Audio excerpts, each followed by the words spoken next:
En Filipinas lo llaman el Hijo Designado de Dios. Se presenta como el heredero espiritual de Jesucristo, el líder que traerá la salvación a la humanidad. Su voz resuena en la televisión, la radio y las redes, donde millones de personas lo siguen con fervor. Pero detrás de su sonrisa calculada y sus templos dorados, Apolo Quiboloy es un hombre acusado de tráfico, abuso y corrupción espiritual a gran escala. Nacido en 1950 en Davao, en el sur de Filipinas, Quiboloy creció en el seno de una familia pobre y profundamente religiosa. Desde joven mostró ambición y un carisma magnético. En los años 70 comenzó a predicar, asegurando que Dios le hablaba directamente.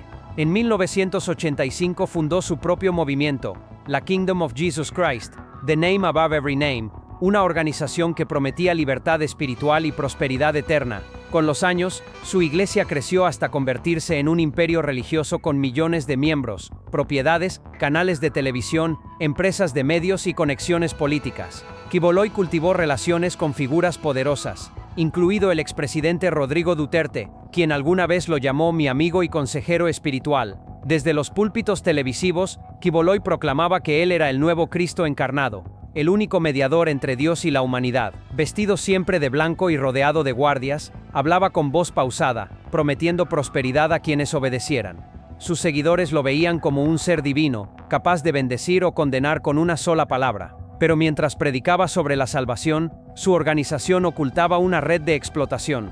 En 2021, el gobierno de Estados Unidos presentó cargos federales contra él y varios de sus colaboradores. Las acusaciones incluían tráfico sexual, trabajo forzado y fraude financiero. Según el FBI, mujeres jóvenes eran llevadas desde Filipinas a Estados Unidos bajo el pretexto de misiones religiosas, donde eran obligadas a trabajar largas horas sin pago y, en algunos casos, a satisfacer sexualmente al autoproclamado Hijo de Dios. Las víctimas declararon que se les decía que desobedecer a Quiboloy era desobedecer a Dios mismo. Las investigaciones también revelaron una vasta red de lavado de dinero y evasión fiscal. Los fondos donados por los fieles eran utilizados para mantener una vida de lujo, mansiones, aviones privados y joyas. Quiboloy viajaba rodeado de guardaespaldas, presentándose como un líder intocable.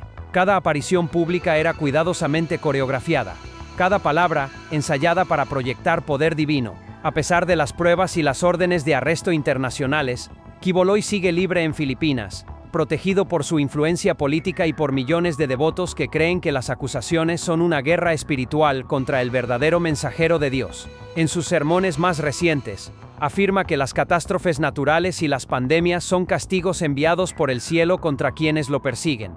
Mientras tanto, exmiembros de su iglesia continúan revelando los abusos psicológicos y sexuales cometidos dentro de la organización. Relatan cómo fueron aislados de sus familias, vigilados día y noche y forzados a entregar su dinero, sus cuerpos y su fe. Algunos dicen que aún tienen pesadillas con la voz del Padre, ordenándoles obedecer. Hoy el reino de Jesús sigue transmitiendo programas religiosos, mientras su líder vive recluido en sus propiedades fortificadas en Davao. Quiboloy asegura que pronto volverá a gobernar el mundo junto a Cristo, pero su nombre ya se asocia más con el escándalo que con la salvación. El hombre que se autoproclamó Hijo de Dios terminó revelando su verdadero rostro, el de un predicador que usó la fe como instrumento de poder. Apolo Quiboloy prometió liberar a las almas del pecado, pero las encadenó con su voz y las convirtió en su propiedad. Se hacía llamar el Mesías de Corea, el elegido que traería la pureza al mundo. Decía ser el único canal entre la humanidad y Dios. Miles de jóvenes creyeron en su palabra y lo siguieron con devoción. Pero detrás del rostro amable y del discurso espiritual de Jung Myung-seok, se escondía una maquinaria de manipulación y abuso que duró más de 3 décadas. Nacido en 1945 en una familia pobre de la provincia de Chungcheong del Sur, Jung creció obsesionado con la Biblia y la salvación. En su juventud se unió a la Iglesia de la Unificación, donde aprendió cómo la carisma podía convertirse en poder. En los años 80 decidió crear su propio movimiento, Providence Church, conocido también como JOMS, las iniciales de su nombre. Su mensaje era una reinterpretación del cristianismo. Él decía, era el Cristo reencarnado y solo a través de él podía alcanzarse la redención.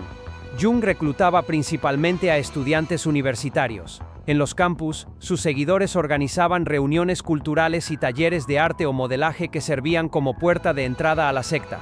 A los pocos meses, los nuevos miembros ya lo veneraban como un profeta. Les decía que el mundo estaba corrompido por el deseo y que debían purificarse. Sin embargo, esa purificación pasaba por entregarse a él. A las jóvenes mujeres les decía que eran brides of God, las novias espirituales del Mesías, elegidas para realizar rituales de amor que limpiaban el pecado del mundo. En realidad, eran víctimas de violaciones presentadas como actos sagrados. La obediencia absoluta era la única ley. Quien dudaba, era acusado de traicionar a Dios. Durante los 90, el grupo JMS se expandió por Asia, Japón, Taiwán, Australia y Estados Unidos. Miles de fieles trabajaban sin descanso para financiar su misión. Mientras tanto, Jung vivía en el lujo, protegido por guardaespaldas y rodeado de mujeres jóvenes que lo acompañaban en cada viaje. En Corea del Sur, los rumores sobre abusos crecieron hasta que en 1999 las autoridades emitieron una orden de arresto. Jung huyó del país y pasó casi 10 años escondido en China y Hong Kong, predicando en secreto y manteniendo el control de su organización a distancia. En 2008 fue finalmente capturado por Interpol y extraditado a Corea del Sur. Durante su juicio, decenas de mujeres testificaron haber sido abusadas bajo la promesa de salvación espiritual. El tribunal lo condenó a 10 años de prisión por violación. Sin embargo, ni su encarcelamiento ni la vergüenza pública lograron destruir su imperio. Desde la cárcel siguió enviando cartas, sermones y órdenes a sus seguidores, que lo veían como un mártir. En 2018 fue liberado, y casi de inmediato retomó sus actividades religiosas. Parecía que nada había cambiado, hasta que en 2023 el mundo entero conoció la magnitud de su manipulación gracias al documental de Netflix In the Name of God, A Holy Betrayal. Decenas de exmiembros hablaron por primera vez ante las cámaras, revelando violaciones, coerción psicológica y aislamiento total. La presión pública forzó una nueva investigación. Ese mismo año, Jung fue arrestado nuevamente y condenado a 23 años adicionales de prisión por abuso sexual contra 2 mujeres. Durante el juicio, el juez declaró: usó la fe como herramienta de dominación. No hay justificación religiosa para su crimen. Hoy, a sus casi 80 años, Jung Myung-sok sigue recluido en una celda, mientras su secta intenta sobrevivir bajo otros nombres y rostros nuevos. En Internet, aún circulan sermones que lo presentan como un enviado divino injustamente perseguido. El hombre que prometía purificar el alma terminó corrompiendo el espíritu de miles. Jung Myung-sok fue un falso mesías que convirtió la fe en un instrumento de deseo y la devoción en una cadena invisible.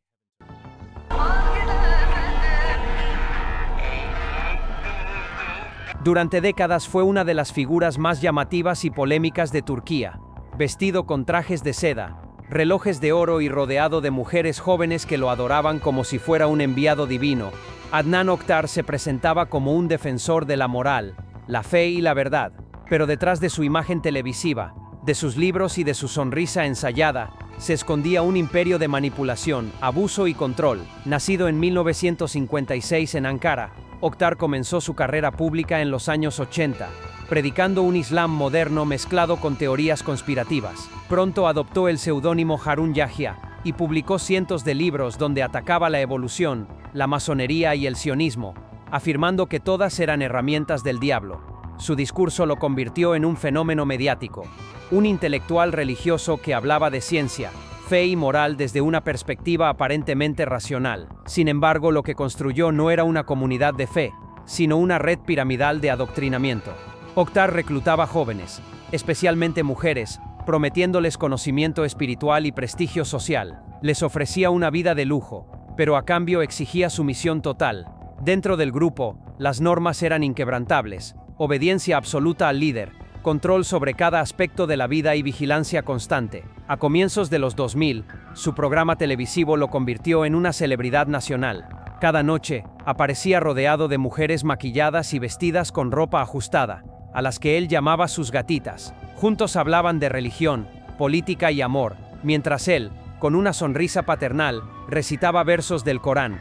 A ojos del público era un espectáculo bizarro. Para sus seguidoras era una ceremonia de devoción. Oktar las convencía de que su cuerpo y su obediencia eran ofrendas a Dios. Fuera de las cámaras, el culto funcionaba como una organización mafiosa. Seguidores varones actuaban como guardaespaldas, abogados y recaudadores. Se usaban amenazas, grabaciones privadas y chantajes para asegurar el silencio. Oktar acumuló propiedades, automóviles y fortunas, presentándose como un guía espiritual mientras vivía rodeado de lujo y placer. Quien se atrevía a abandonarlo era perseguido judicialmente o públicamente humillado. Pero el 11 de julio de 2018, su imperio se derrumbó. La policía turca ejecutó un operativo masivo en Estambul. Más de 200 agentes allanaron sus residencias, encontrando armas, joyas, dinero y videos de contenido sexual utilizados para chantajear a sus víctimas. Oktar fue arrestado mientras sonreía frente a las cámaras, convencido de que era víctima de una conspiración satánica. Durante el juicio, decenas de mujeres relataron abusos sistemáticos. Contaron cómo eran manipuladas emocionalmente, drogadas y filmadas sin consentimiento. Los testimonios revelaron una estructura piramidal de poder, donde Oktar se situaba como el representante de Dios en la tierra. En 2021, el tribunal lo condenó a 1.075 años de prisión por delitos de abuso sexual, fraude y organización criminal. En 2022, tras una apelación, la sentencia aumentó a 8.658 años, la más alta en la historia judicial de Turquía. Hoy, el hombre que se consideraba un elegido divino, vive recluido en una prisión de máxima seguridad. Sus gatitas intentan rehacer su vida lejos del control que las destruyó. Los estudios donde grababa sus programas están cerrados, las luces apagadas, los trajes guardados en silencio.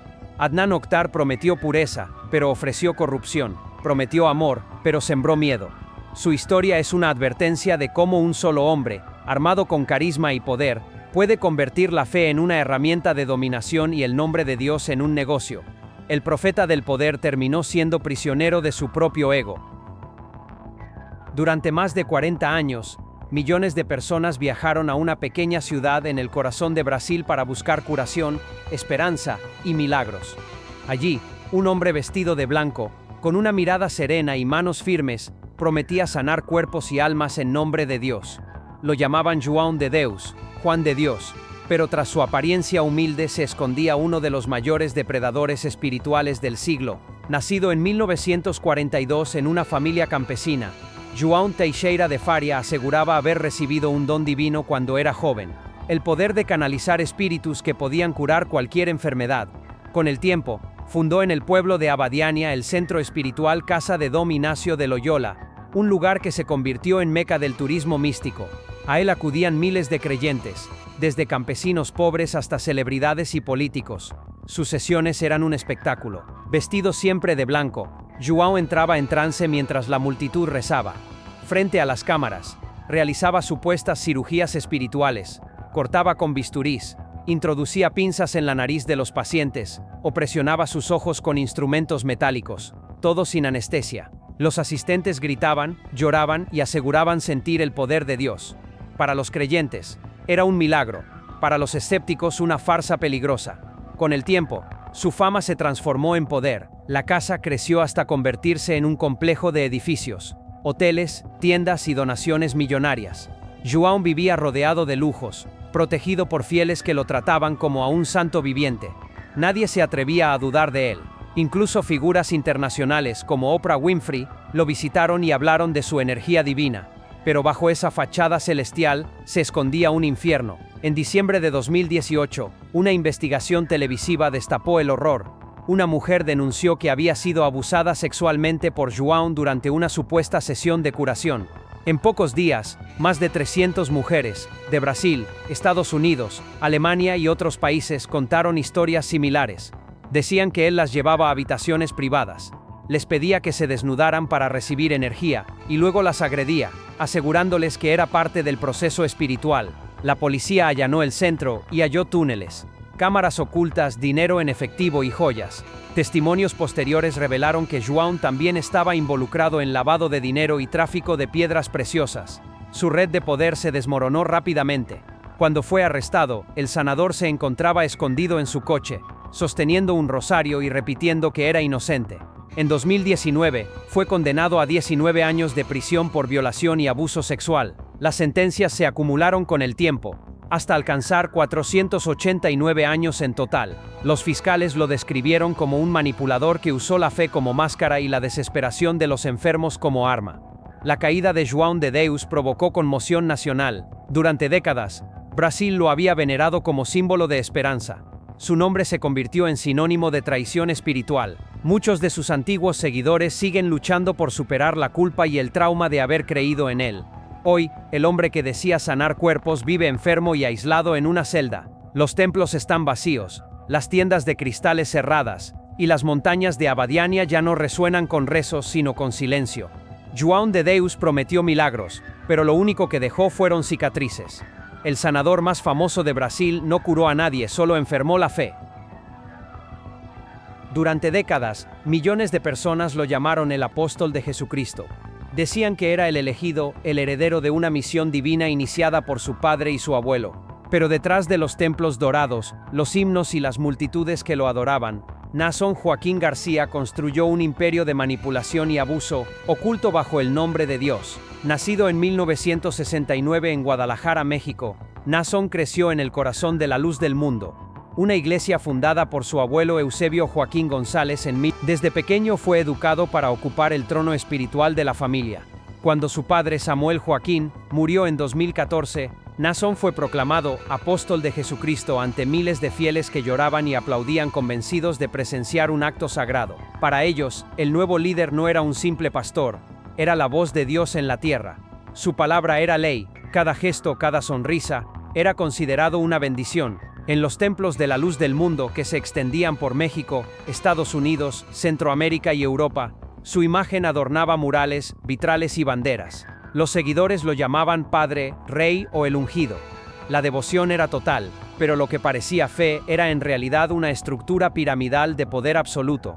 Dentro del culto, el apóstol tenía acceso ilimitado a mujeres y niñas seleccionadas por sus colaboradores. Les decían que servirlo era un privilegio espiritual, un sacrificio ante Dios. Muchas de ellas eran menores de edad, hijas de familias devotas que jamás sospechaban lo que ocurría tras las puertas del Palacio Apostólico. Según los testimonios, eran manipuladas con miedo, amenazas y promesas de salvación eterna. En 2019, el mito comenzó a desmoronarse.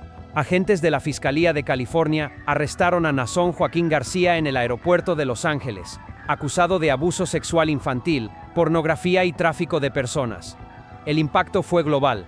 Miles de fieles se negaron a creerlo.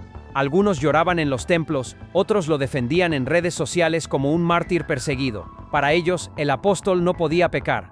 Durante el juicio, las víctimas contaron historias devastadoras. Relataron cómo eran adoctrinadas desde niñas para complacerlo, cómo se les decía que resistirse era negar a Cristo. Videos, fotografías y mensajes confirmaron la existencia de una red internacional que reclutaba jóvenes bajo la fachada de ayuda espiritual. Detrás del lujo de los templos, había un sistema diseñado para satisfacer los deseos del líder. En junio de 2022, Naasón se declaró culpable de 3 cargos de abuso sexual a menores. El Tribunal de Los Ángeles lo condenó a 16 años de prisión.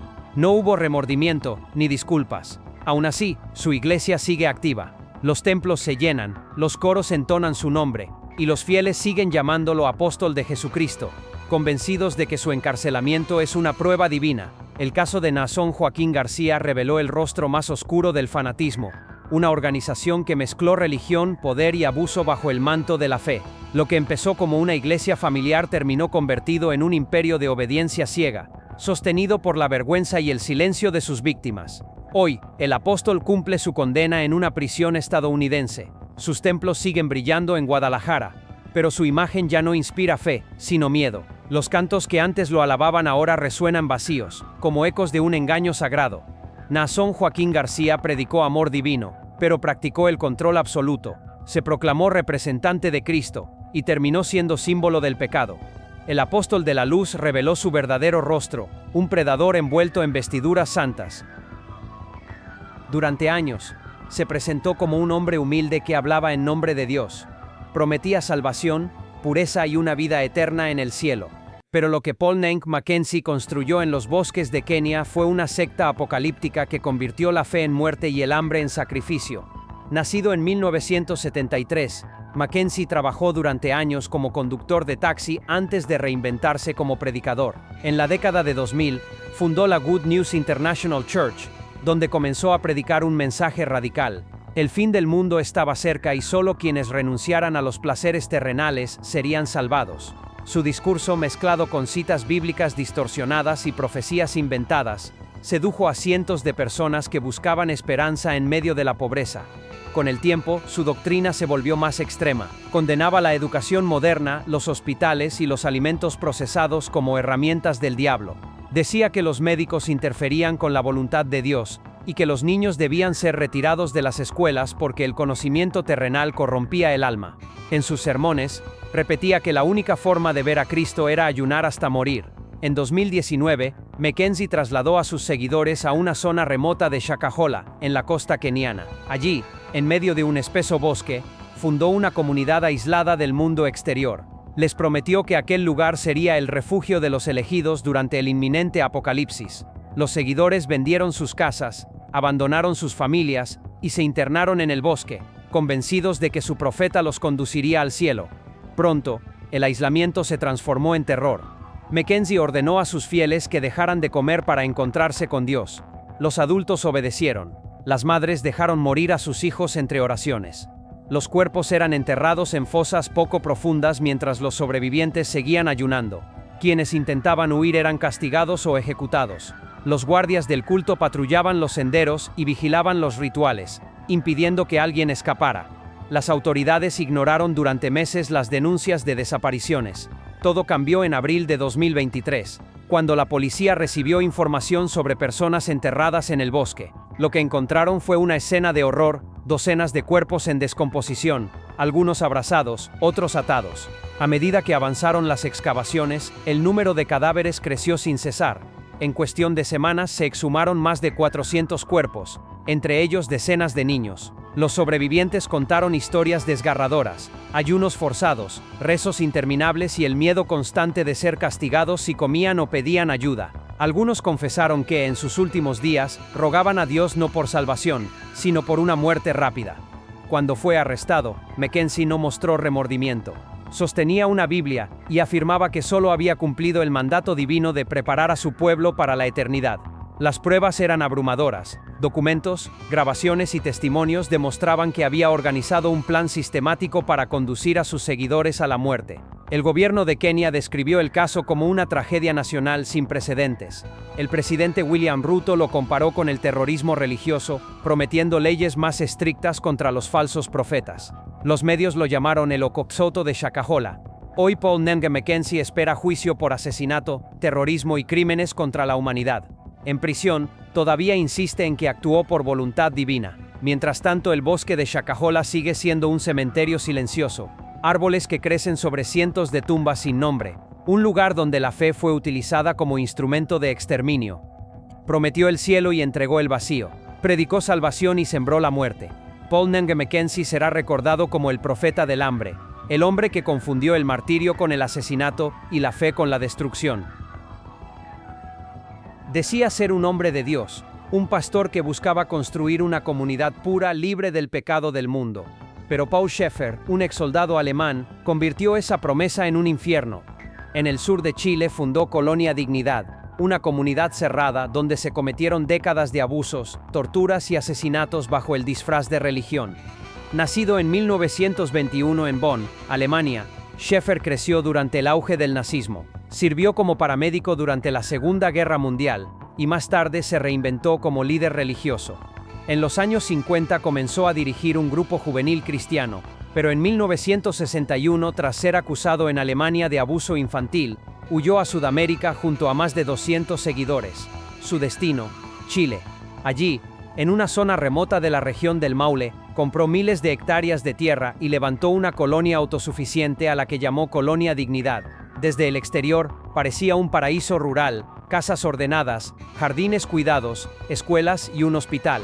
Los visitantes veían trabajo, disciplina y fe. Nadie sospechaba lo que ocurría tras las cercas electrificadas. Dentro, Schaeffer gobernaba con mano de hierro. Separó a hombres y mujeres, prohibió los matrimonios y desintegró las familias. Los niños fueron apartados de sus padres y criados para adorarlo como a un profeta. Cualquier forma de afecto o rebeldía era castigada. El trabajo era obligatorio desde el amanecer hasta la noche, bajo vigilancia armada. El miedo era constante. Schaeffer predicaba pureza mientras cometía los peores crímenes. Decenas de niños fueron abusados sexualmente bajo el pretexto de curar sus almas. Quienes intentaban escapar eran capturados, drogados o torturados en los sótanos del complejo. Los habitantes vivían aislados del mundo, sin acceso a noticias, dinero ni documentos de identidad. Cuando en 1973 el general Augusto Pinochet tomó el poder, Colonia Dignidad se transformó en un centro de colaboración con la dictadura. El régimen utilizó sus instalaciones como prisión secreta para opositores políticos. En los túneles subterráneos se realizaron interrogatorios, torturas y ejecuciones. Schaeffer, admirador del orden militar, ofreció su territorio como siervo del nuevo gobierno. Durante años, la embajada alemana y las autoridades chilenas miraron hacia otro lado. La colonia prosperaba con negocios agrícolas, escuelas y hospitales, todo bajo el control absoluto de su líder. Las denuncias de abuso comenzaron a circular en los 80, pero nadie se atrevía a actuar. Solo en los 90, tras el fin de la dictadura, sobrevivientes lograron escapar y hablar. Sus testimonios revelaron un régimen de esclavitud psicológica y sexual. En 1997, Schaeffer huyó nuevamente, esta vez a Argentina, cuando la justicia chilena emitió una orden de captura. Vivió escondido durante 8 años, protegido por sus fieles. En 2005, la policía argentina finalmente lo encontró en las afueras de Buenos Aires. Fue extraditado a Chile y sometido a juicio. Las audiencias mostraron el horror acumulado: abusos a menores, torturas, desapariciones, armas ilegales y colaboración con los servicios secretos de Pinochet. En 2006, fue condenado a 33 años de prisión por abuso sexual infantil y otros delitos. En los años siguientes recibió nuevas condenas por violaciones a los derechos humanos. Murió en la cárcel en 2010, a los 88 años, sin mostrar arrepentimiento. Hoy, Colonia Dignidad existe aún, rebautizada como Villa Baviera. Algunos descendientes de los colonos viven allí intentando reconstruir su vida, mientras el sitio funciona como museo y memorial de los crímenes cometidos. Los túneles y celdas permanecen cerrados, pero el silencio de la tierra sigue hablando. Paul Schaeffer prometió fundar un paraíso. En su lugar, edificó un campo de dolor. El hombre que decía servir a Dios terminó sirviendo al miedo. Su historia es la de un falso profeta que transformó la fe en un arma, y el amor divino en tortura terrenal. Decía ser el elegido de Dios, un nuevo Moisés destinado a guiar a la humanidad hacia la pureza antes del fin del mundo. Pero lo que Roch Thériault construyó en los bosques de Canadá fue un infierno disfrazado de santidad. Su comunidad, conocida como los Niños del Hormiguero, The Ant Hill Kids, se convirtió en uno de los cultos más crueles y enfermizos de la historia moderna. Nacido en 1947 en Quebec, Thériault creció en una familia católica estricta. Desde joven mostró una inteligencia aguda y una personalidad manipuladora.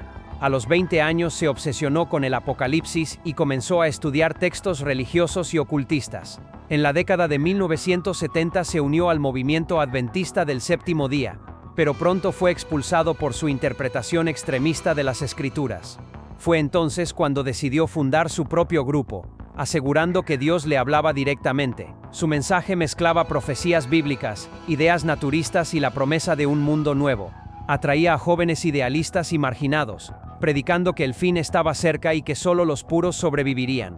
En 1978 reunió a sus primeros seguidores y se adentró en los bosques de Quebec, donde levantaron una comuna a la que llamó Eternal Mountain, la montaña eterna. Allí vivían aislados del resto del mundo, sin electricidad ni contacto con sus familias. Al principio la comunidad parecía pacífica: cantos, oración, agricultura y trabajo en común. Pero poco a poco Thériault se convirtió en un dictador absoluto. Prohibió cualquier forma de desobediencia y controló la vida de todos sus seguidores. Tomó a todas las mujeres como esposas espirituales, afirmando que debía poblar la tierra después del Apocalipsis. Con el tiempo tuvo más de 20 hijos dentro del grupo. Su consumo constante de alcohol aceleró su descenso hacia la locura. Las prédicas se transformaron en gritos de furia. Golpeaba, mutilaba y torturaba a sus seguidores para liberarlos del pecado. A uno le rompió los dientes con un martillo, a otro le clavó cuchillos en el hombro, y a una de sus seguidoras, Gabrielle Lavallée, le amputó un brazo en un ritual de curación mientras estaba borracho. Nadie podía escapar. Los que intentaban huir eran perseguidos o castigados frente al grupo. En 1989 ocurrió la tragedia final. Una de sus esposas, Solange Boilard, se quejó de fuertes dolores de estómago. Thériault, convencido de tener poderes divinos, decidió operarla él mismo. Sin anestesia, le abrió el abdomen con un cuchillo y manipuló sus órganos mientras recitaba oraciones. Solange murió desangrada ante los ojos del grupo. En su delirio, el líder ordenó enterrar el cuerpo y días después desenterrarlo, asegurando que Dios la resucitaría. Cuando eso no ocurrió, guardó sus huesos como reliquias. El terror terminó gracias al coraje de Gabriel Lavalier, quien logró escapar y llegar a un hospital. Con su cuerpo lleno de cicatrices, denunció a la policía todo lo que había ocurrido en la Montaña Eterna. Las autoridades organizaron un operativo y arrestaron a Theriot ese mismo año. El juicio, en 1993, reveló un nivel de crueldad que horrorizó al mundo. Los testimonios de los sobrevivientes describieron torturas físicas, psicológicas y sexuales inimaginables. Roch Theriot fue declarado culpable de asesinato en segundo grado, agresión agravada y abuso sexual, y condenado a cadena perpetua. Aún en prisión, seguía predicando. Decía que su encierro era una prueba divina, y que pronto sería liberado para continuar su misión. Pero en 2011, la justicia llegó por otra vía. Un recluso, cansado de sus delirios, lo apuñaló hasta matarlo en su celda. Así terminó la vida del falso profeta que confundió el dolor con fe. Hoy, los restos de su comuna se pudren entre los árboles de Quebec. Las cabañas vacías y las cruces oxidadas son lo único que queda del llamado paraíso. Roch Theriot prometió guiar a su pueblo hacia el cielo, pero los arrastró al infierno. En las montañas heladas del sur de Siberia, miles de personas abandonaron sus hogares para seguir a un hombre que decía ser la reencarnación de Jesucristo. Lo llamaban Vissarion, el que da vida. Con voz suave, barba profética y mirada serena, Sergei Torop prometía un nuevo paraíso sobre la tierra, pero lo que construyó fue un reino de obediencia, aislamiento y miedo. Torop nació en 1961 en Krasnodar, Rusia. Trabajó como policía de tránsito durante la era soviética, una vida gris y rutinaria. En 1989, poco después del colapso del comunismo, aseguró haber recibido una revelación divina. Cristo ha regresado al mundo, y soy yo. En medio del caos político y espiritual de la nueva Rusia, su mensaje encontró terreno fértil. Predicaba la llegada de una nueva era de amor, naturaleza y paz, en la que el dinero y la tecnología debían ser abandonados. En 1991 fundó la Iglesia del Último Testamento y condujo a sus seguidores a una zona remota de Siberia. Allí, entre bosques infinitos y nieve perpetua, estableció una comunidad llamada la Ciudad del Sol.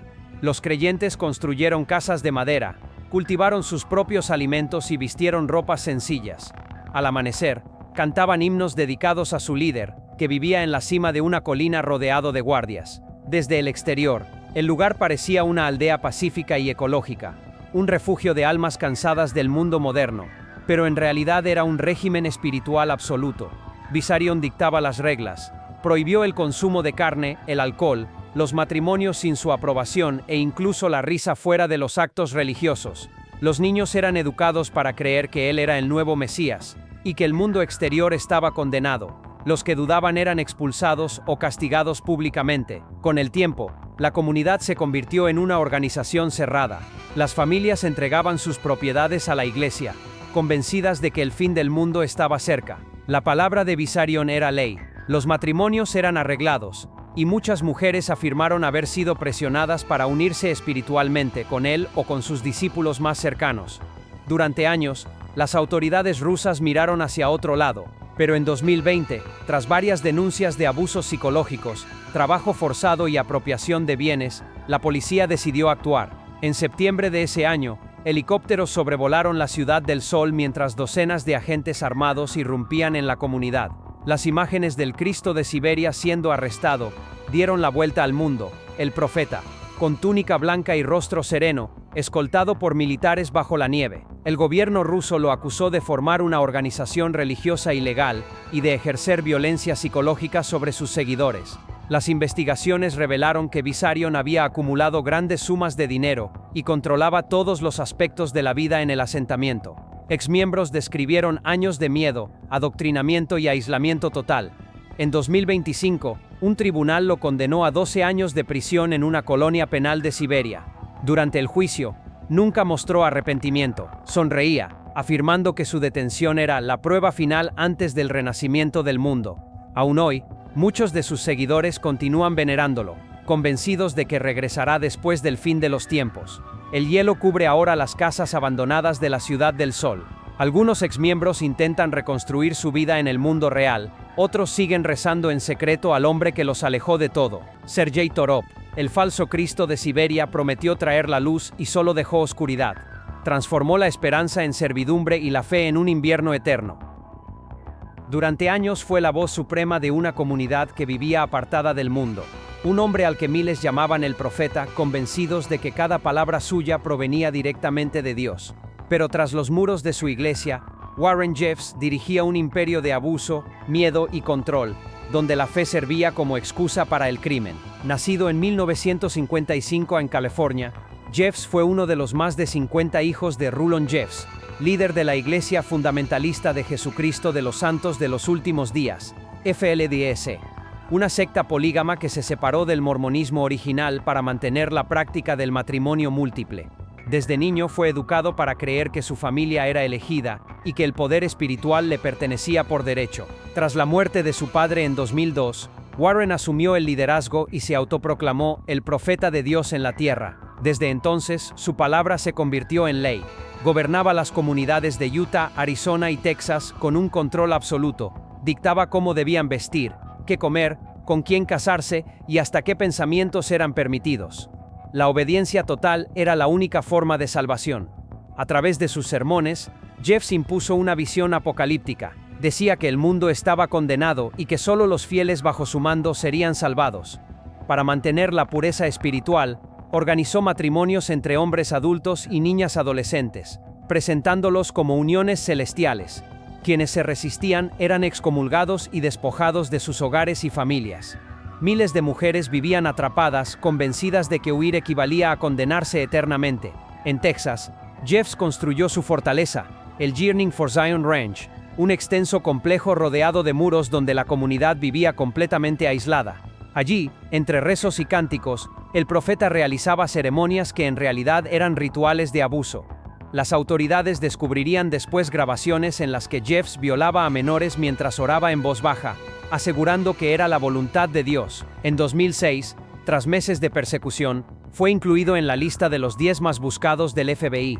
Fue capturado poco después durante una inspección de tráfico en Nevada. En su coche encontraron pelucas, teléfonos, dinero y joyas, herramientas para una vida en fuga. Aún esposado, Jeffs se presentó como un mártir perseguido por su fe. El juicio en 2011 reveló el verdadero rostro del líder. En la sala se escucharon las grabaciones de sus rituales sagrados. Las víctimas, algunas de apenas 12 años, contaron cómo eran preparadas desde pequeñas para ser esposas del profeta. Las pruebas eran irrefutables. El jurado lo declaró culpable de agresión sexual agravada y violación infantil, y fue condenado a cadena perpetua más 20 años. Sin embargo, incluso desde prisión, Jeffs no perdió su poder. Envía cartas, grabaciones y mensajes codificados a sus seguidores, quienes todavía lo veneran como la encarnación de la voz divina. En las comunidades FLDs, sus sermones se reproducen como si siguiera libre. Muchos aún creen que su encarcelamiento es una prueba enviada por Dios. Mientras tanto, las víctimas luchan por rehacer sus vidas y liberar a sus hijos del legado del miedo. El rancho de Texas fue confiscado y convertido en símbolo de advertencia. Hoy, las casas vacías y las torres de vigilancia siguen en pie como fantasmas de un imperio construido sobre el silencio. Warren Jeffs prometió un camino hacia el cielo, pero lo único que ofreció fue obediencia ciega. El hombre que decía ser el mensajero de Dios usó su voz para esclavizar y su poder para destruir. El profeta del silencio transformó la fe en prisión y convirtió la palabra de Dios en su arma más peligrosa.